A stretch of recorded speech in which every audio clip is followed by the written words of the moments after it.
भारतीय सेना ने अपनी ऑपरेशनल चुनौतियों को ध्यान में रखते हुए एक नया स्वदेशी लॉजिस्टिक्स ड्रोन शामिल किया है। ये ड्रोन 20 किलोग्राम से अधिक तक का वजन लेकर 45 मिनट तक लगभग 10 किलोमीटर तक की दूरी उड़ सकता है।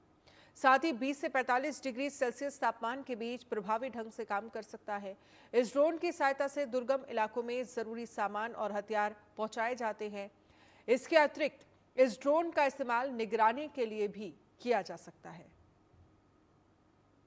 जम्मू कश्मीर में तैनात भारतीय सेना की ताकत को बढ़ाने के लिए लगातार प्रयास किए जाते रहे हैं और इसी चीज को लेकर अब क्योंकि लाइन ऑफ कंट्रोल का इलाका या एलएसी का इलाका जो है वो ऐसा है जहां पर सुरक्षा बलों को कहीं ना कहीं ऊंची चोटियों पर हथियार या तमाम खाने पीने का सामान पहुंचाने के लिए कई दिक्कतों का सामना करना पड़ता था, मगर अब उससे निपटने के लिए खासतौर पे डिफेंस मिनिस्ट्री ने ये लॉजिस्टिक ड्रोन जो है वो तैयार करवाए हैं। और आप देखेंगे ये लॉजिस्टिक ड्रोन जो है लगभग 5 फीट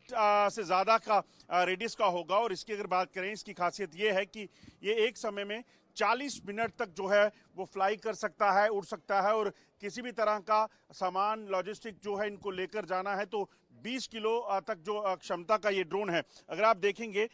इसमें यहाँ जो मेन इसमें मोटर्स रहती हैं, उसके बाद बैटरी बैकअप और इसी यहीं से ये जो है पिकअप करके एक जगह से दूसरी जगह जहाँ जो है वो उठ सकता है और उसके बाद जो सामान लेकर जाना है उसको ले जाने की इसकी क्षमता है। इन ड्रोन्स का इस्तेमाल खासतौर पे अगर बात की जाए तो जम्मू कश्मीर में तैनात सेना के उन जवानों के लिए, उन टुकड़ियों के लिए जो दूर दराज के इलाकों में है जहां पर सामान को हर रोज पहुंचाना या फिर कहीं ये कहेंगे कि कोई ऑपरेशन चल रहा है, वहां कोई चीज पहुंचनी हो तो वहां समय लगता है, मगर इन ड्रोन्स के जरिए जहां पर रोड कनेक्टिविटी नहीं है तो आसानी से जो है सामान को, वेपन्स को या बाकी जो खाने पीने का सामान है, रसद है, उसको पहुंचाया जा सकता है। और यही अब टेक्नोलॉजी का इस्तेमाल करके भारतीय सेना को और ज्यादा ताकत देने के प्रयास जो हैं वो सरकार और खासतौर पे डिफेंस मिनिस्ट्री कर रही है। और ये इंडिजिनियस ड्रोन जो हैं वो कहीं ना कहीं आने वाले समय में सुरक्षा बलों को और मजबूती देंगे, जिससे वो अपने देश की सरहदों को बेहतर तरीके से सुरक्षित कर पाएंगे। मंडी डिगरा के साथ अजय जंडियाल, इंडिया न्यूज, जम्मू। देश की सेना को मजबूत करने की जो कोशिश लगातार सरकार की तरफ से और मिनिस्ट्री ऑफ डिफेंस की तरफ से की जा रही है वो अपने आप में बताती है कि किस तरह के कदम जो है यहाँ पे उठाए गए हैं। आप ये देखेंगे तो ये एटर है। जी हाँ, आपको बता दूं कि ये ऐसा वाहन है जो सुरक्षा बलों को जम्मू कश्मीर या देश के किसी भी इलाके में जहां पर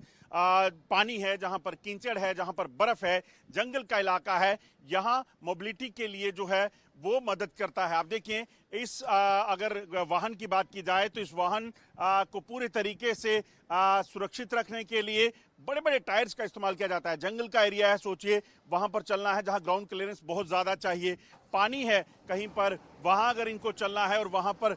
पानी के भीतर जो है इनका मूवमेंट करनी है तो ये जो व्हीकल है एटर जो है वो इसकी मदद करता है और भारतीय सेना को में से इंडक्ट किया गया है। आपको बता दूं कि ये जो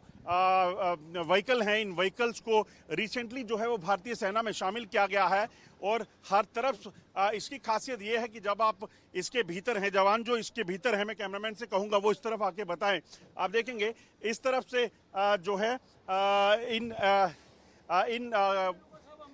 ये जो देखेंगे पूरे तरीके से इस पे जो मिरर लगे हुए हैं इससे आप 360 डिग्री का व्यू ले सकते हैं और इसको चलाने के लिए खासतौर पे ट्रेनिंग जो है इन जवानों को दी गई है। सो कहीं ना कहीं भारतीय सेना की ताकत जो है ये वाहन जो है वो बढ़ा रहे हैं और समय के साथ साथ लगातार सेना को मॉडर्नाइज किया जा रहा है ताकि वो और बेहतर तरीके से देश की सेवा कर सके। मंडी डिगरा के साथ अजय जंडियाल, इंडिया न्यूज, जम्मू।